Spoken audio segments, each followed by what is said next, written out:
Admiral Jake Morrison sat in his office on Earth's orbital command station, reading the same message for the 5th time. The words on the screen seemed impossible, but they were real. The Zenthari Collective, the most powerful group of alien species in the galaxy, wanted to make peace with humanity. Jake had been fighting aliens for 20 years. He knew them well. The Zenthari were proud, arrogant, and they hated humans. They called Earth's people violent primitives and dangerous newcomers at every galactic meeting. Now they wanted to sign a peace treaty. Something smells wrong about this, Jake said to himself. He pressed a button on his desk. Get me Dr. Lisa Crawford. Minutes later, Dr. Crawford walked into his office. She was Earth's best expert on alien politics. Her job was to understand what aliens really meant when they said things. Lisa had warned Earth's government many times about alien tricks and lies. Have you seen this message from the Zenthari? Jake asked, turning his screen toward her. Lisa read it carefully. Her face grew more worried with each line. They want to meet at Kepler 7 station. That's supposed to be neutral territory, but the Zenthari built it. They control the security there. What do you think they really want? Jake asked. I don't know, but it's not peace, Lisa said. The Zenthari have never wanted peace with anyone. They want control. They want other species to bow down to them. Humans don't bow down to anyone. Jake nodded. He had the same feeling. But President Nathan Brooks was excited about the treaty offer. The president wanted humanity to be accepted by the galactic community. He wanted trade deals and technology sharing. He saw this as Earth's big chance. The president has already said yes to their invitation, Jake told Lisa. We're sending a diplomatic team to sign the treaty. Who's leading the mission? Lisa asked. Captain Amy Rodriguez of the UES Defiant. She's one of our best ship commanders. Smart, careful, and she doesn't trust aliens any more than we do. Lisa felt a little better hearing that name. Amy Rodriguez was known for being prepared for anything. She never went anywhere without enough weapons to handle trouble. What kind of escort is she taking? That's what I wanted to talk to you about, Jake said. The Zenthari message says this should be a peaceful meeting. They want us to bring only a small diplomatic ship. No weapons, no military escort. Lisa laughed, but it wasn't a happy sound. Of course they do. Jake, if we send Amy Rodriguez alone in an unarmed ship, she'll never come back alive. I agree. That's why I'm not following their rules. Jake pulled up another screen showing ship assignments. Amy is taking the Defiant and 3 escort ships, all fully armed, plus a support vessel with Marines and extra weapons. What did the president say about that? He doesn't know yet. I'll tell him after the ship's launch. It's easier to ask forgiveness than permission. 2 days later, Captain Amy Rodriguez stood on the bridge of the UES Defiant as her small fleet prepared to leave Earth's solar system. The Defiant was a heavy cruiser, built for war but fast enough for diplomatic missions. Amy had chosen her crew carefully. Every person on the ship was experienced in fighting aliens. Captain, said Commander Pete Johnson, her second in command, all ships report ready for departure. Course is set for Kepler 7 station. How long until we arrive? Amy asked. 6 days at maximum speed. Amy nodded. 6 days to figure out what the Zenthari were really planning. She didn't believe this peace treaty offer any more than Admiral Morrison did. In her experience, when aliens invited humans to peaceful meetings, someone usually ended up dead. Pete, I want all weapon systems checked twice before we arrive. Make sure the Marines have their combat gear ready, and keep our long-range sensors active at all times. Expecting trouble, Captain? Always, Amy said. It's kept me alive this long. Lieutenant Kate Phillips, the ship's intelligence officer, approached the captain. Kate was young but very smart. She could spot alien lies better than most people. Captain, I've been studying the guest list for this treaty signing. Some interesting names on there. Like who? The Vexhi are sending a delegation. So are the Korth and the Nexari. All 3 of those species have attacked human colonies in the past year. Amy's jaw tightened. Sounds like a reunion of everyone who hates us. What else? The Zenthari are providing all security for the station during the meeting. No other species are allowed to bring guards. Except us, Amy said with a cold smile. We're bringing plenty of guards. On the 4th day of their journey, they received another message from the Zenthari. Ambassador Veltar himself sent a personal greeting to Captain Rodriguez. His message was polite and friendly, talking about the great friendship that would soon exist between their species. Amy watched the message with her senior officers. Veltar looked like most Zenthari, tall, thin, with gray skin and large black eyes. He spoke perfect English, but something about his tone bothered Amy. Did anyone else notice how he keeps talking about solving the human problem? Asked Tony Mitchell, their sensor operator. I heard that too, said Chief Engineer Sam Foster. When I was stationed at the border colonies, the Xanthari always called human expansion a problem that needed solving. Amy made her decision. From now on, we assume this is a trap. I want all weapons ready to fire at a moment's notice. I want our Marines in full combat gear when we dock. And I want escape routes planned before we even arrive. Should we warn Earth? Pete asked. Not yet. If we're wrong, it could destroy our chances for real peace. If we're right, warning Earth won't help us. We'll be too far away for rescue. On the morning of the 6th day, Kepler 7 station appeared on their screens. It was huge. Built like a metal flower with multiple docking arms extending from a central hub. Ships from dozens of different species were already docked there. Captain, Tony called from his station. I'm reading some strange energy signatures from that station. What kind of signatures? I'm not sure. The station's power output is much higher than it should be for a diplomatic facility, and there are some areas that my scanners can't penetrate. Amy studied the station through the main view screen. It looked peaceful enough, but her instincts were screaming danger. 20 years of fighting aliens had taught her to trust those instincts. All ships maintain formation as we approach. Keep weapons powered but not targeted. I want to look friendly but ready. As they got closer to the station, Ambassador Veltar contacted them again. This time he seemed even more pleased to see them. Welcome, Captain Rodriguez. We are so happy you have come to help us write this new chapter in galactic history. Please dock at Arm 7. We have prepared special accommodations for humanity's brave representatives. Amy didn't like the way he said special accommodations. In her experience, when aliens offered humans something special, it usually meant a prison cell or a grave. The next morning arrived with false cheerfulness from the alien hosts. Ambassador Veltar appeared at Captain Amy Rodriguez's quarters with an elaborate breakfast and news about the day's schedule. His smile seemed wider than usual, showing those sharp white teeth. Captain, today marks a historic moment for our species, Veltar said as he set down a tray of alien foods. The treaty ceremony will begin in 3 hours. All the major galactic powers are eager to witness humanity's entrance into civilized society. Amy noticed how he said, entrance into civilized society like humans were wild animals being tamed. She kept her expression neutral. We're honored to be part of this historic moment, Ambassador. After Veltar left, Dr. Lisa Crawford joined Amy's team via secure communication from Earth. Her face appeared on a small screen, and she looked worried. Amy, I've been studying the treaty document they sent us. There are problems with it. Big problems. What kind of problems? Amy asked. The treaty isn't about peace. It's about control. According to these terms, humanity would have to limit our military to specific numbers. We'd have to allow Xanthari inspectors on all our worlds. And worst of all human expansion into space would require Xanthari approval. Lieutenant Kate Phillips leaned forward. That's not a peace treaty. That's a surrender document. Exactly, Lisa said. But here's the strange part. The document also contains clauses about transitional periods and temporary governance measures. It reads like they expect human leadership to be unavailable to implement these terms. Amy felt ice in her stomach. Unavailable how? The document doesn't say, but Amy, if I were planning to eliminate human leadership and then claim legal authority over Earth, this is exactly the kind of treaty I would write. Commander Pete Johnson spoke up from his position by the window. Captain, I've been watching the alien ships outside. They've been moving into new positions all morning. It looks like a battle formation. Amy walked to the window and studied the alien fleet. Pete was right. The ships that had seemed randomly placed yesterday were now arranged in a perfect attack formation around the station. Any ship trying to leave would face concentrated fire from multiple directions. Tony, what's the status on our weapons and engines? Amy asked through her communicator. Tony Mitchell's voice crackled back from the Defiant. All systems ready, Captain. But I'm reading increased energy output from the station itself. Whatever weapons they have hidden in there, they're powering them up. Chief Engineer Sam Foster had spent the night working on the docking clamps.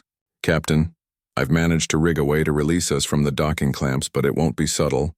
The moment I activate it, every Xanthari on the station will know we're trying to escape. Amy made her decision. Sam, get back to the ship and prepare for immediate departure. Pete, gather our Marines and have them ready for combat. Kate, I want you monitoring all alien communications. The moment this goes bad, I want to know about it. What about the treaty ceremony? Pete asked. We're going to attend it, but we're going to be ready to fight our way out. 1 hour later, the human delegation walked into the main conference hall of Kepler 7 station. The room was massive, with a high domed ceiling and tiered seating that could hold thousands of beings. Representatives from dozens of alien species filled the seats, all of them watching the humans with intense interest. At the center of the room stood a large table with the treaty documents. The papers were printed on some kind of golden material that seemed to glow under the lights. Ambassador Veltar stood beside the table, wearing elaborate ceremonial robes. Distinguished representatives of the galactic community, Veltar announced, his voice carrying clearly through the hall. Today we gather to witness a momentous occasion. The human species has agreed to join our civilized alliance and accept the guidance of the Zenthari Collective. Amy. Notice that he said, accept the guidance of, rather than become partners with. The aliens in the audience seemed excited, some of them making sounds that might have been applause in their languages. Captain Rodriguez, Veltar continued, please approach the signing table. History awaits your signature. Amy walked slowly toward the table, but she was reading the treaty document as she moved. The text was even worse than what Dr. Crawford had described. The final paragraph made her blood run cold. It stated that in the event of human leadership being unable to fulfill these obligations, the Zenthari Collective will assume temporary administrative control of all human territories and populations. She looked up at Veltar. Ambassador, I have some questions about the specific terms in this document. Of course, Captain. But perhaps we should sign first and discuss details later. The galactic community is eager to welcome humanity into our alliance. I'm afraid I can't sign this document as written, Amy said clearly. Some of these terms are unacceptable to Earth's government. The hall fell silent. Amy could feel thousands of alien eyes focused on her. Veltar's friendly expression began to change, his smile becoming something colder and more predatory. Captain Rodriguez, surely you understand that this treaty represents the collective will of the galaxy's most advanced civilizations. It would be unfortunate if humanity chose to reject such generous terms. Amy heard the threat in his words. Around the hall, she noticed that alien security guards were moving to new positions, blocking the exits. Ambassador, are you saying that humanity doesn't have a choice in this matter? Veltar dropped all pretense of friendliness. Captain, you and your species have been a problem for the Galactic Order since the day you left your little planet.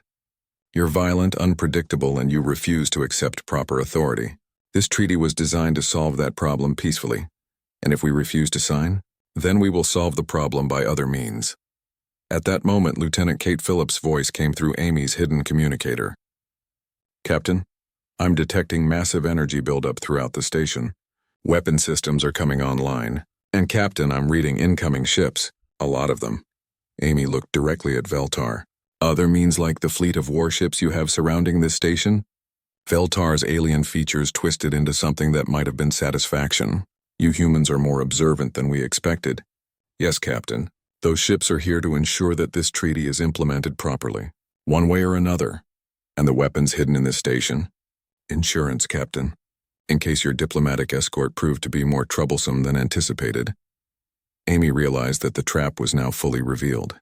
The aliens had never intended this to be a real peace negotiation.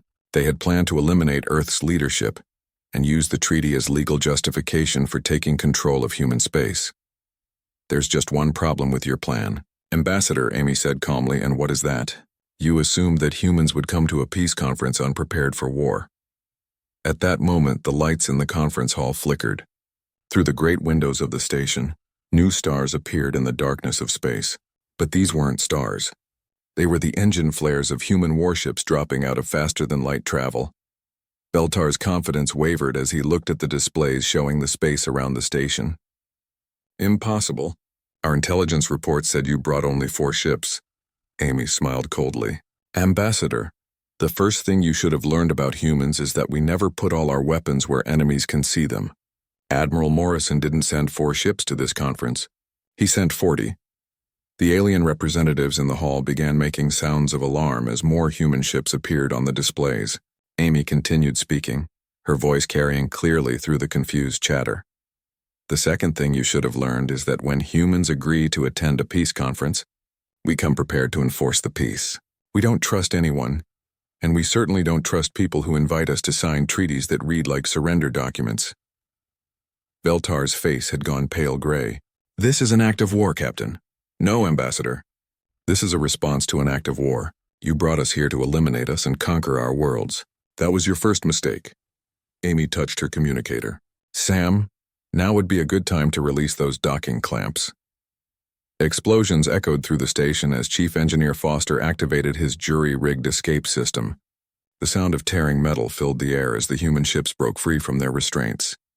Your second mistake, Amy continued, was assuming that we wouldn't figure out your plan. The conference hall erupted into chaos as alarms began blaring throughout Kepler-7 station. Ambassador Veltar shouted orders in his own language, while alien security guards rushed toward the human delegation. Captain Amy Rodriguez and her team found themselves surrounded, but they were far from helpless. Now you see the true face of humanity's so-called diplomacy, Veltar snarled at Amy. Violence and aggression, just as we always said. Amy kept her voice calm despite the weapons pointed at her. Actually, Ambassador, this is what human preparedness looks like. We came here hoping for real peace, but we brought the tools to handle war. Through the great windows of the conference hall, the space battle was beginning. The alien ships that had been positioned to trap the human fleet were discovering that their prey had become the hunters. Human warships appeared from multiple directions, having used advanced stealth technology to approach undetected. Commander Pete Johnson spoke quietly into his communicator. All Marines execute Plan Omega.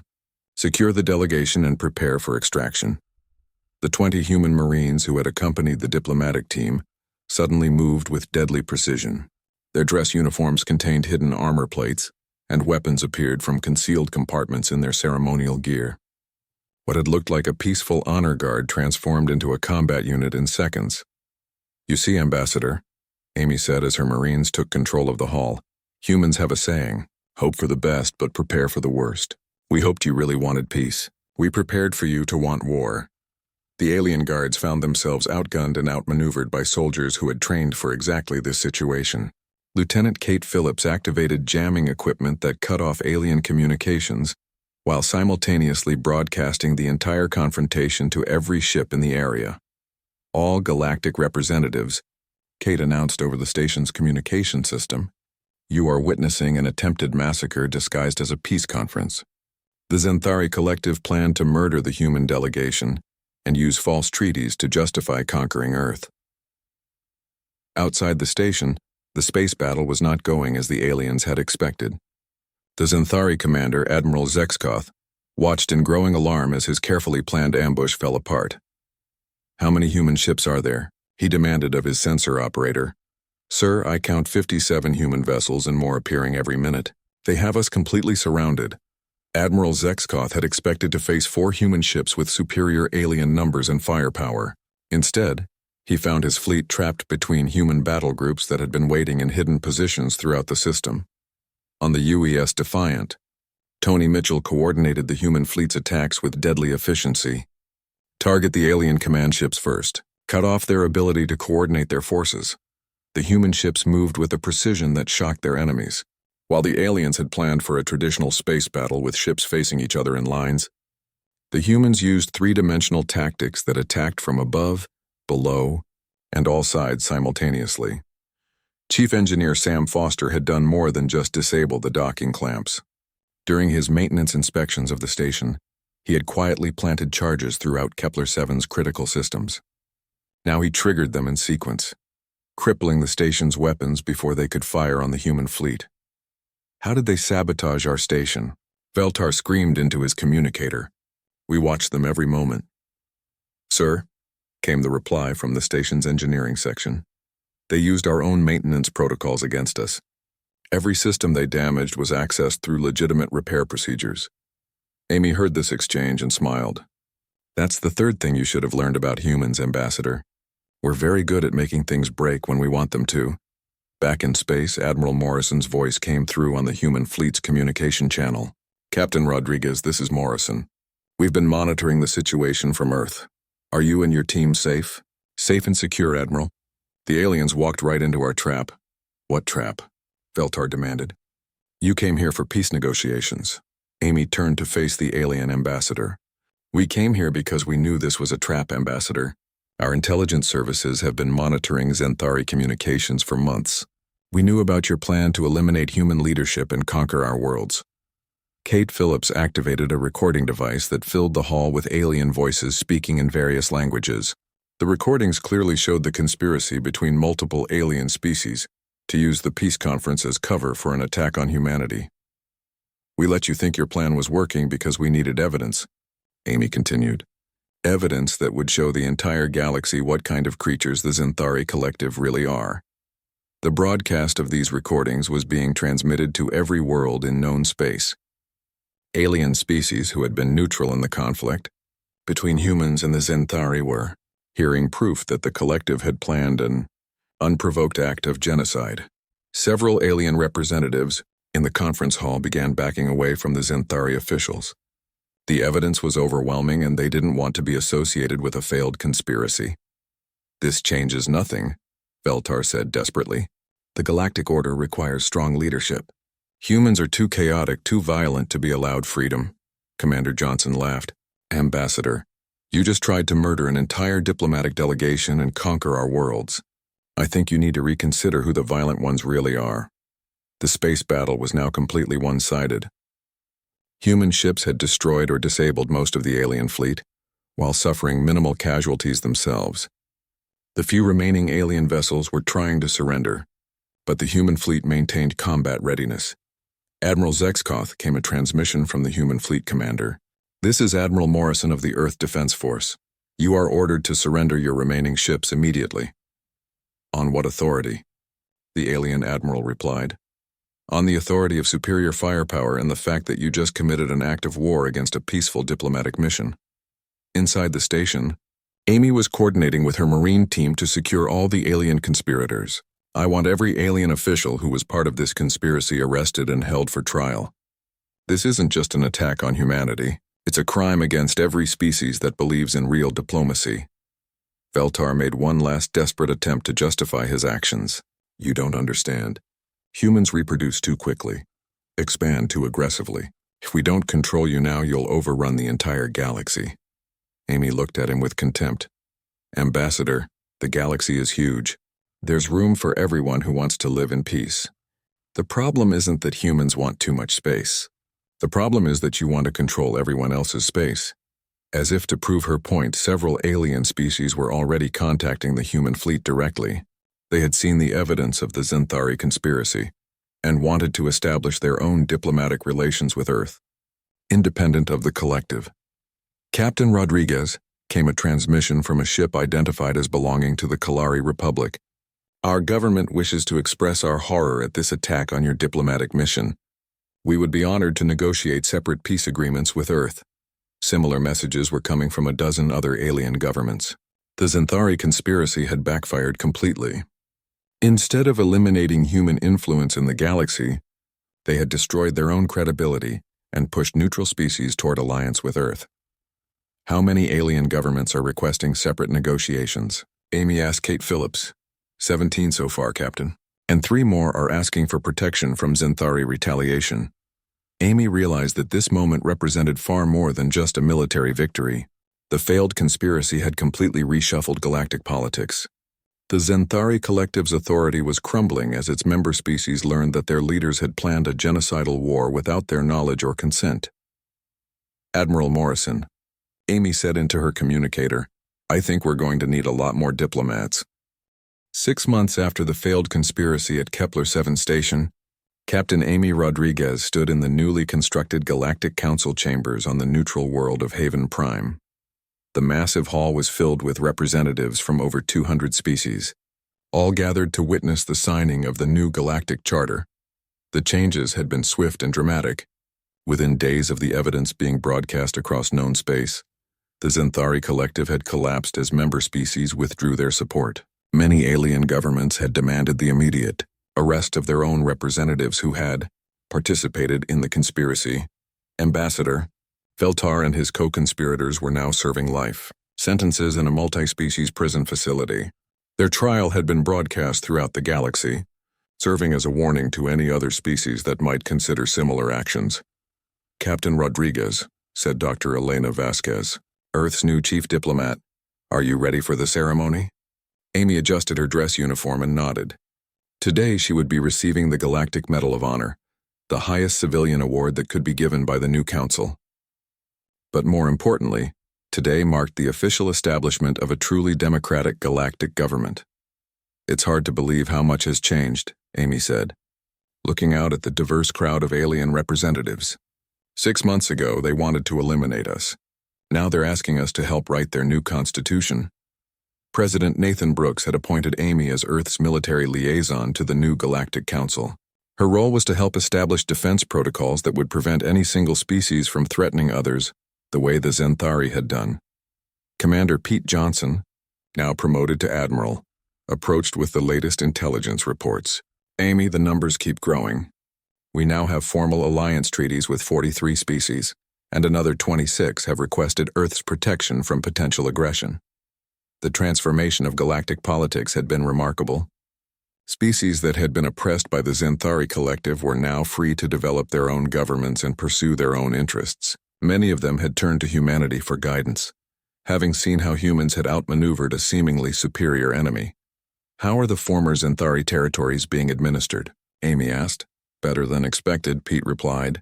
"The Joint Administration Council you proposed is working well. Each former Zenthari world gets to choose its own government, with support from the Council to ensure fair transitions." Chief Engineer Sam Foster, now head of the Council's technology sharing program, joined their conversation. "Amy, you should see the innovations coming out of the liberated worlds. When species aren't afraid of Zenthari retaliation, they're sharing technologies we never dreamed of." The ceremony began with speeches from representatives of various species, all of them praising humanity's role in exposing the conspiracy and establishing the new order. But Amy knew that the real work was just beginning. Lieutenant Kate Phillips, now Director of Galactic Intelligence, had been monitoring potential threats throughout known space. "Captain, I've been analyzing communication patterns from the outer territories. There are still some Zenthari loyalists out there, and they're not happy about the new government." "Any immediate threats?" Amy asked. "Nothing we can't handle, but they're trying to organize resistance movements on several worlds. We'll need to keep watching them." As the ceremony continued, Amy reflected on how human characteristics that the aliens had seen as weaknesses had become their greatest strengths. The human tendency to be suspicious and overprepared had saved not just Earth, but dozens of other worlds from Zenthari domination. Tony Mitchell, now coordinator of the Early Warning Sensor Network, approached with a smile. "Amy, the new sensor grid is fully operational. Any species trying to mass fleets for aggressive action will be detected immediately. We'll never have another surprise like Kepler-7. The new galactic government was based on principles that humans had insisted upon: equal representation for all species, transparency in decision-making, and the right of every world to self-determination. It was a radical departure from the hierarchical system the Zenthari had imposed. Dr. Lisa Crawford, now serving as the Council's chief political analyst, had been instrumental in writing the new charter. "Amy, the most interesting development is how many species are adopting human-style democratic governments. They've seen how our system of checks and balances prevented any single group from gaining too much power." When Amy's name was called for the medal ceremony, she walked to the center of the hall. The speaker was Counselor Thexara of the Kalari Republic, one of the first species to ally with Earth after the conspiracy was exposed. "Captain Amy Rodriguez represents the finest qualities of her species," Thexara announced to the assembled crowd. When faced with deception and overwhelming odds, she chose courage over caution, truth over convenience, and justice over survival. As the medal was placed around her neck, Amy looked out at the hundreds of alien faces in the audience. Many of these species had been enemies of humanity just months ago. Now they were partners in building something unprecedented, a truly free galactic civilization. After the ceremony, Amy met with Admiral Morrison, who had traveled from Earth for the occasion. The old admiral looked pleased but tired. Managing Earth's new role as a galactic leader was exhausting work.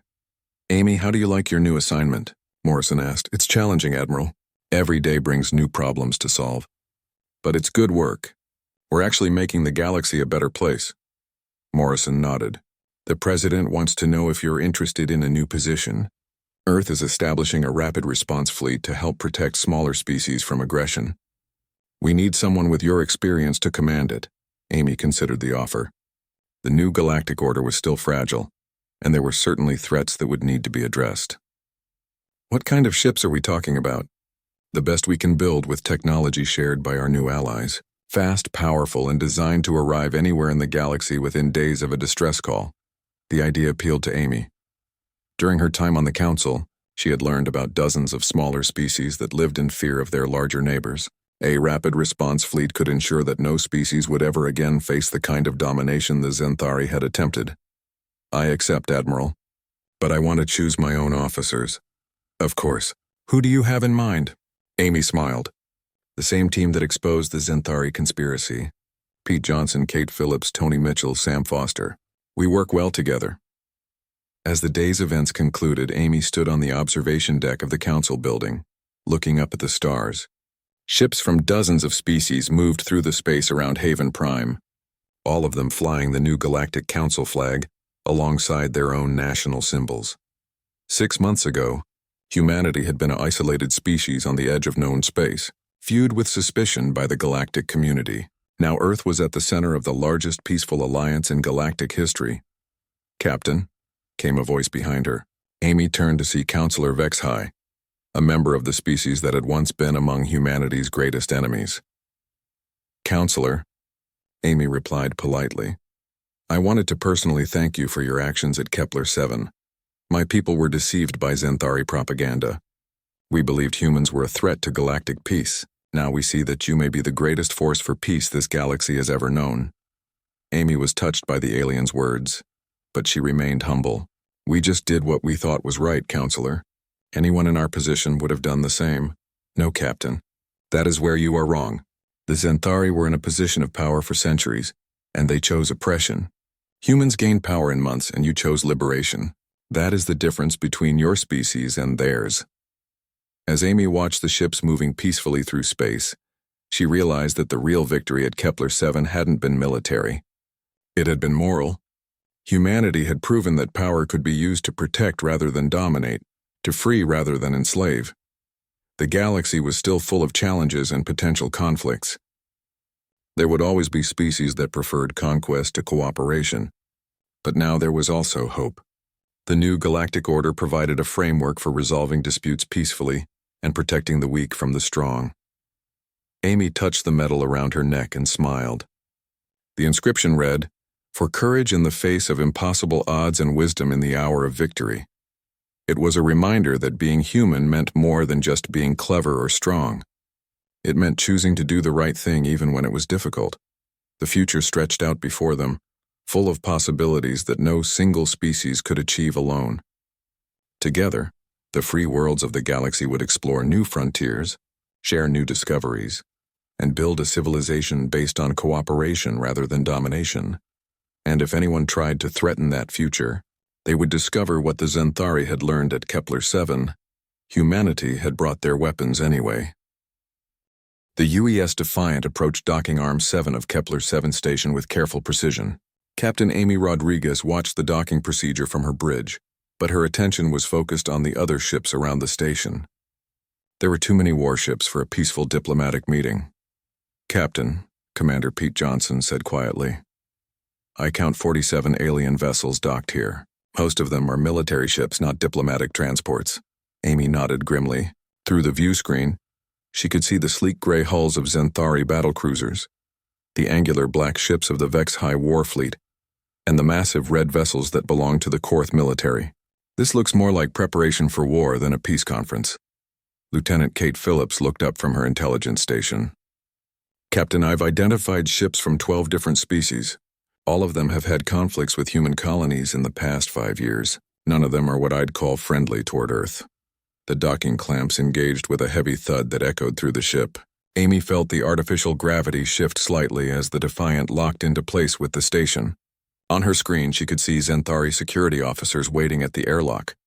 Tony, are you still getting those strange energy readings? Amy asked her sensor operator. Tony Mitchell frowned at his displays. Yes, Captain. If anything, they're stronger now that we're closer. There's definitely something powerful hidden in this station's core. The energy signature looks like weapon systems, but I can't get a clear reading. Chief Engineer Sam Foster spoke up from his station. Captain, I'm seeing something odd with our docking clamps. They've got additional mechanisms that I've never seen before. Looks like they can lock us in place even if we want to leave. Amy's blood ran cold. Docking clamps that could trap ships were not standard equipment on diplomatic stations. Can you disable them? Give me some time to study them. Maybe an hour or two. Do it quietly. I don't want the Zenthari to know we're suspicious yet. Ambassador Veltar's face appeared on the main screen again. His large black eyes seemed to gleam with satisfaction as he looked at the human ship. Captain Rodriguez, we are ready to welcome you aboard our station. Please bring your diplomatic team to docking port 7 Alpha. We have arranged a magnificent welcome ceremony. Amy looked at her officers. Each of them wore the same expression of distrust. Commander Johnson, select 20 Marines to accompany us. Full-dress uniforms, but with combat armor underneath. Lieutenant Phillips, bring all your intelligence equipment. Tony, keep scanning that station. If you find anything important, signal us immediately. What about weapons, Captain? Pete asked. Amy smiled coldly. We're going to a peaceful diplomatic meeting, Commander. Of course we won't bring weapons. She paused. Officially. 30 minutes later, Amy walked through the airlock onto Kepler 7 station. The corridor beyond was impressive, with high ceilings and walls made of some kind of smooth blue metal. Zenthari guards stood at attention along the walls, their ceremonial armor gleaming under the bright lights. Ambassador Veltar waited at the end of the corridor with a group of other alien diplomats. He was taller than Amy had expected, at least 7 feet, with the typical gray skin and large eyes of his species. When he smiled, his teeth were sharp and white. Captain Rodriguez, welcome to Kepler 7. I am Ambassador Veltar of the Zenthari Collective. We are honored by humanity's presence here today. Amy shook his offered hand, noting that his skin felt cold and dry. Thank you for inviting us, Ambassador. We're looking forward to productive discussions. Indeed. Come, let me show you to your quarters. We have prepared the finest accommodations on the station for the human delegation.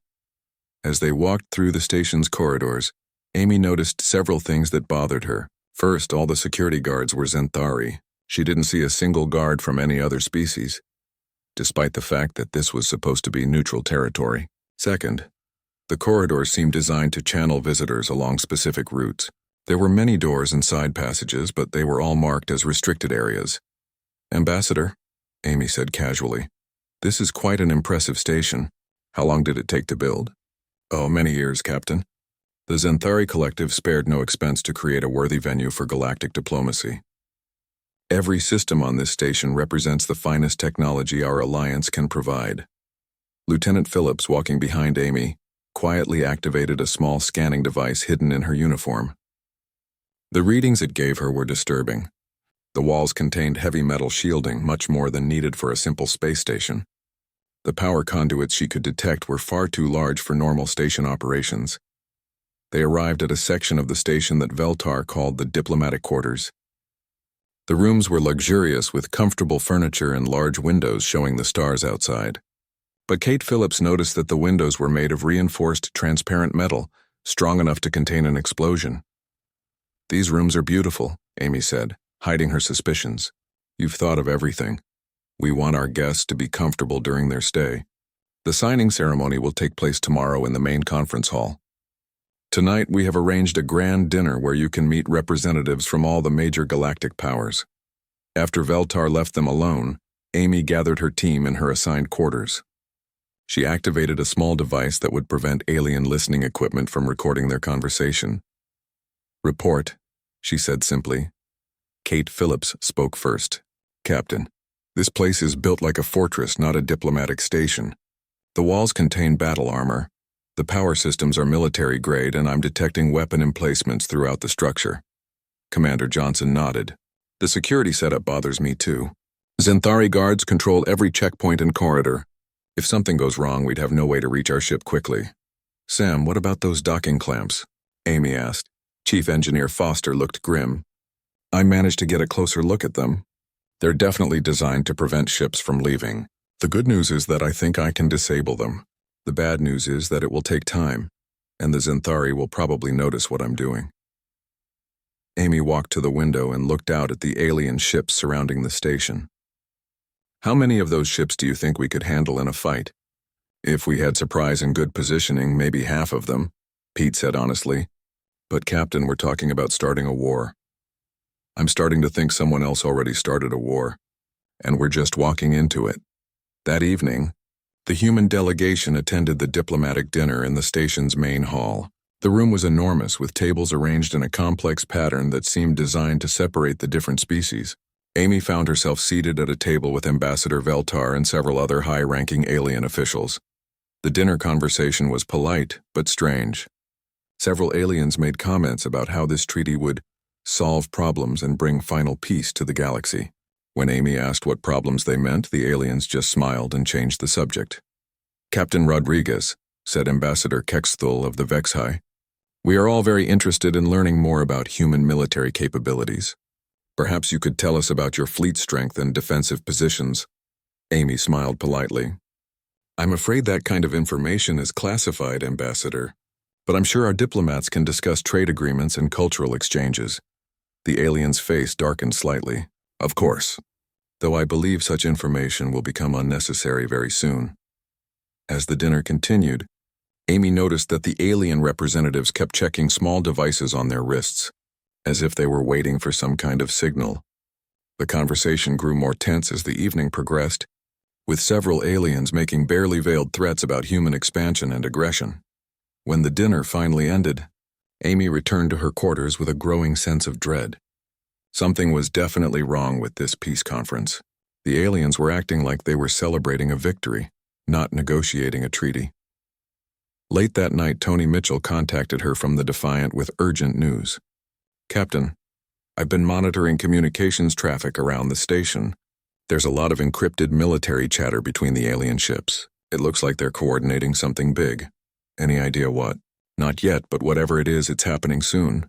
Maybe as early as tomorrow during the treaty ceremony. Amy made her decision. Tony, send a coded message to Admiral Morrison on Earth. Tell him we suspect this treaty meeting is a trap. Begin preparing the ship for emergency departure. Yes, Captain. What about the treaty ceremony tomorrow? Amy looked out her window at the alien warships surrounding the station. We're going to attend it, but we're going to be ready for anything.